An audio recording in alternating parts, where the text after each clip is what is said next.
believe he's feeling comfortable in this position, having his knight on c6 and stabilizing it in the next move with b5.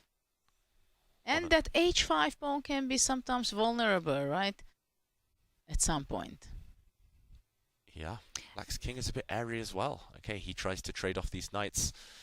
Shakhriyar surely here is going to cement that knight by pushing his b-pawn.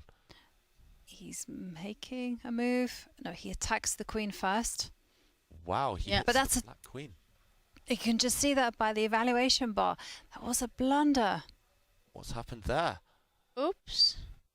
Oh, suddenly, okay, a whole scrum of moves, and it looks like white is fine. The evaluation bar on black's side, though, what are we missing? I don't see it. Looks like white is fully in control still. Well, and, okay, e4 hitting the black knight now. We'll see a trade of pawns. We'll come to that point later on, I think, because the moves are coming thick and fast.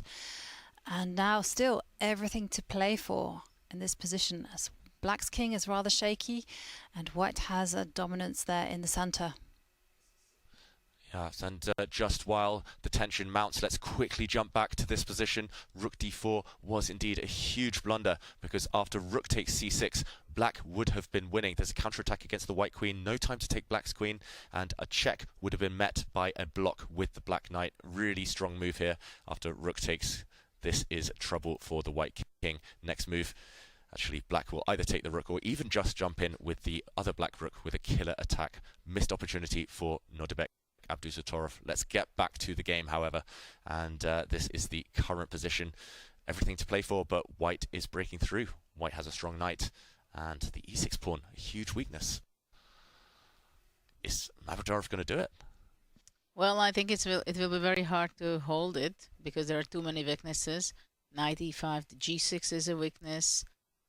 Rook e5 also very tempting to maneuver it to g5. And knight e5, f5 options, g4 options. Absolutely. And yeah, of course, you can always pile up on the e6 pawn.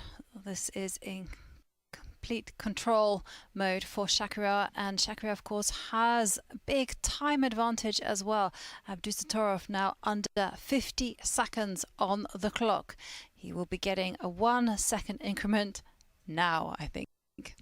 But it's too late, because the g6 pawn is falling off in a very bad circumstances, because next move is knight e5. Now Mamedyarov looks out what move they are, but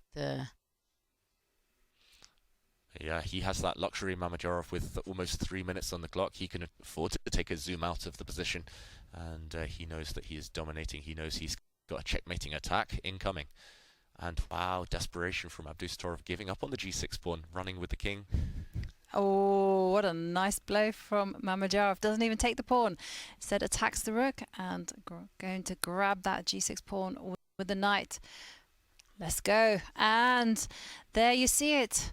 Nodirbek resigns and Mamedyarov walks away with 1.5 points and a victory in Armageddon. Experience 1. With a few twists and turns on the way. Exactly. But he's seen before many these kind of things.